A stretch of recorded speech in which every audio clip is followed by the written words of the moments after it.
Assalamualaikum warahmatullahi wabarakatuh. Alhamdulillahirrabbilalamin. Wassalatu wassalamu ala asrofil anbiya wal mursalin wa ala alihi washabihi ajmain. Pertama-tama marilah kita panjatkan puji syukur kita atas kehadirat Allah Subhanahu wa taala yang mana pada hari ini dan sampai saat ini kita masih diberikan kesehatan dan kesempatan sehingga kita masih bisa melakukan aktivitas sebagaimana biasanya. Salam berikan salam tak lupa pula kita hadiahkan kepada junjungan kita Nabi Muhammad SAW. Semoga barang siapa yang menyembah salat kepada beliau bisa mendapatkan syafaat di yaumil akhir kelak. Amin amin ya rabbal alamin. Sebelum itu, yang saya hormati dosen pengampu mata kuliah Geografi Ibu Radia Amna MPD, dan yang saya banggakan teman-teman sekalian. Hello everyone, I hope everything is fine. In this video I will discuss and sharing with all my friends about process learning, its contents and its benefits for life on earth. Nah, jadi di sini kita akan membahas tentang bagaimana proses terjadinya petir, kemudian apa sih kandungan yang ada dalam petir, kemudian manfaat-manfaat apa yang terdapat ketika petir itu terjadi untuk alam sekitar kita. Sebelum kita masuk ke dalam pembahasan, di sini perkenalkan nama saya Ilham Ramadan sebagai perwakilan pemateri dari kelompok 1, dan teman-teman saya yang bertugas mencari materi dan yang akan mengedit video ini. Langsung saja untuk mempersingkat waktu, saya akan membahas sebelum kita jauh masuk ke dalam proses terjadinya listrik petir itu sendiri. Kita perlu tahu apa yang dimaksud dengan listrik statis. Nah, listrik statis merupakan suatu listrik yang terakumulasi pada permukaan benda. Nah, jadi listrik ini tidak mengalir seperti listrik pada biasanya. Nah, dia akan mengeluarkan kekuatannya atau menyalurkan energinya apabila kandungan dalam suatu benda tersebut tidak stabil antara muatan positif dan negatif yang terakumulasi pada benda tersebut. Nah, contoh kecil yang dapat kita ambil ialah pada saat teman-teman sekalian ingin mematikan TV. Ketika teman-teman mematikan TV dan kemudian teman-teman menyentuh layar TV tersebut, maka akan terjadi seperti sengatan kecil. Nah, itu merupakan salah satu contoh daripada listrik statis. Nah, kemudian tidak hanya itu, ketika teman-teman mungkin di sekolah juga udah belajar tentang kalau teman-teman itu menggesekkan roll ke rambut kemudian meletakkannya dekat tangan kalian, maka akan membuat bulu-bulu yang ada di sekitar tangan kalian ini akan terangkat akibat adanya medan listrik statis yang terakumulasi pada permukaan roll tersebut. Nah, itu merupakan salah satu contoh-contoh kecil pada listrik statis. Nah, pada kasus lainnya, ketika teman-teman mendaki ke permukaan yang lebih tinggi kemudian melihat langit atau awan itu mendung, berawan, kemudian ada suatu video yang menunjukkan bahwasannya segerombolan orang yang naik ke suatu dataran tinggi kemudian melihat adanya mendung gitu ya, kemudian rambut mereka itu seperti berdiri seperti itu ya, seperti kayak tersengat listrik, padahal itu merupakan salah satu efek dari adanya listrik statis. Nah, itu perlu diwaspadai bahwasannya akan terjadi suatu petir yang sangat hebat. Nah, petir itu apa? Nah, petir itu merupakan akumulasi atau sengatan yang terjadi karena adanya ketidakstabilan muatan di dalam awan antara muatan positif dan muatan negatif. Nah, jadi teman-teman sekalian, di dalam listrik statis tersebut terdapat dua muatan, yaitu muatan positif dan muatan negatif. Begitu juga dengan yang terjadi di dalam awan. Nah, teman-teman dapat melihat gambar di samping ini bahwasannya awan di atas sana itu saling bertimpa-timpa, saling bergerak satu sama lain, kemudian menghindar antara sesama lain, bertabrakan antara satu dengan yang lainnya gitu. Nah, ketika suatu awan yang mengandung muatan listrik yang stabil kemudian ia bergesekan dengan awan yang lainnya, kemudian pada akhirnya ia akan menambah masing-masing awan itu memiliki yang namanya muatan positif dan muatan negatif. Nah, biasanya muatan negatif itu terakumulasi pada bawah awan, sedangkan muatan positif itu dia terakumulasi pada permukaan atas awan.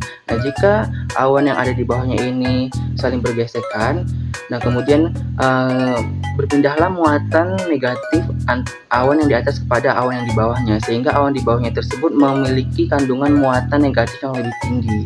Nah, pada akhirnya karena ketidakstabilan muatan antara muatan positif dan negatif tersebut yang makin lama dia bergesekan dan terakumulasi, kemudian jumlah muatan negatifnya makin bertambah dan pada akhirnya dia harus melepaskan muatan negatif tersebut ke segala penjuru permukaan bumi gitu. Nah, biasanya kalau petir dia menyambar tempat-tempat yang cenderung lebih tinggi, kemudian area-area yang lebih luas dan sebagainya gitu. Nah, karena memang kita bayangkan saja bahwasanya tempat-tempat seperti pohon-pohon, kemudian gedung-gedung dan sebagainya itu kita andaikan sebagai suatu muatan positif yang memang itu merupakan objek-objek yang akan disambar oleh petir itu sendiri.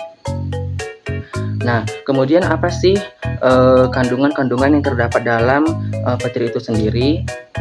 Nah, menurut artikel yang teman-teman saya kumpulkan, kemudian ini saya sampaikan kepada teman-teman sekalian, bahwasanya petir itu sendiri ketika ia terbentuk, ia akan menghasilkan yang namanya neutron. Neutron ini merupakan suatu partikel netral di dalam atom atau unsur-unsur atom. Nah, kemudian ozon.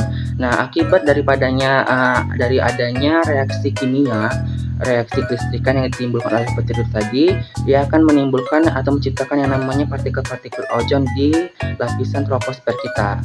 Nah, kemudian ada yang namanya nitrat. Nah, nitrat ini ketika petir itu menyambar, dia akan menghasilkan yang namanya asam nitrat yang itu berguna sekali untuk kesuburan tanah.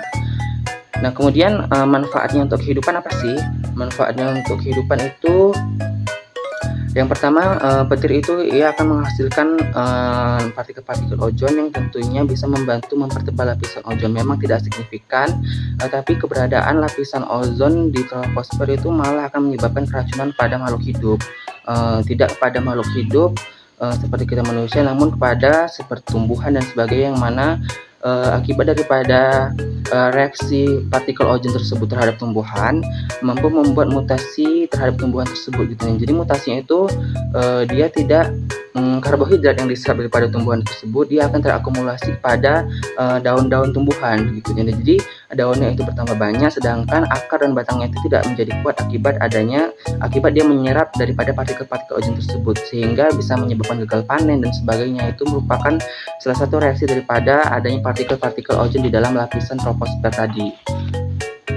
Nah, kemudian ada yang petir itu tadi, dia mengurangi efek gas rumah kaca. Nah, jadi sambaran kilatnya itu tadi dia juga berfungsi mereduksi dan menghancurkan partikel-partikel ringan yang memang itu sangat berbahaya untuk bumi, dan memang itu salah satu penyebab terjadinya efek rumah kaca di permukaan troposfer. Nah, kemudian fungsi lainnya atau manfaat lainnya juga sebagai sumber daya pembangkit listrik ya, tenaga petir. Memang belum terakumulasi dan belum terrealisasi sampai sekarang tentang pembangkit listrik tenaga petir tersebut. Pembangkit listrik ya, tenaga petir memang belum terakumulasi dan belum terrealisasi sampai sekarang tentang pembangkit listrik tenaga petir tersebut, karena memang ada kemungkinan-kemungkinan yang tidak bisa dihindari. Seperti contohnya itu petir itu kan dia tidak dapat diprediksi kapan terjadinya, kemudian dia juga rentan intensitas waktunya juga kita tidak dapat prediksi bagaimana, kemudian juga dia random sekali tempat terjadinya gitu. Nah, jadi itu yang menyebabkan sulit untuk menangkap daripada energi tersebut untuk dijadikan sebagai pembangkit listrik tenaga petir.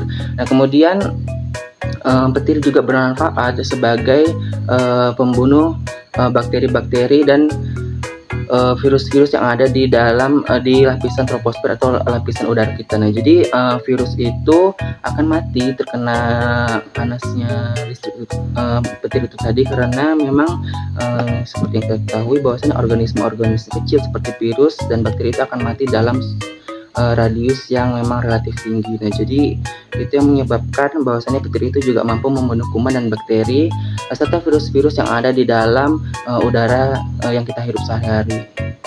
Nah, itulah sekian pembahasan saya tentang proses terjadi petir, kemudian ada listrik statis tadi. Teman-teman harus memahami dulu apa itu listrik statis, baru kita membahas tentang petir. Karena kalau teman-teman tidak paham listrik statis, maka akan sulit memahami tentang bagaimana proses terjadi petir. Kemudian ada kandungannya seperti ada neutron, kemudian ozon dan nitrat, dan kemudian ada manfaatnya seperti yang saya sebutkan tadi untuk makhluk hidup, membunuh bakteri dan kuman yang ada di dalam lapisan udara dan troposfer. Kemudian berfungsi sebagai menciptakan asam nitrat untuk kesuburan tanah. Kemudian jika manusia bisa memanfaatkan yang lebih baik, bisa menjadi pembangkit listrik tenaga petir. Dan yang terakhir itu bisa membersihkan lapisan atmosfer kita dari efek gas rumah kaca. Oke, terima kasih atas perhatiannya teman-teman sekalian. Lebih dan kurang saya mohon maaf. I hope my video bisa bermanfaat untuk teman-teman sekalian dan menambah ilmu pengetahuan teman-teman sekalian, bagaimana proses terjadinya petir dan experience teman-teman sekalian. Oke, terima kasih. Akhirul kalam. Assalamualaikum warahmatullahi wabarakatuh. Thank you for watching.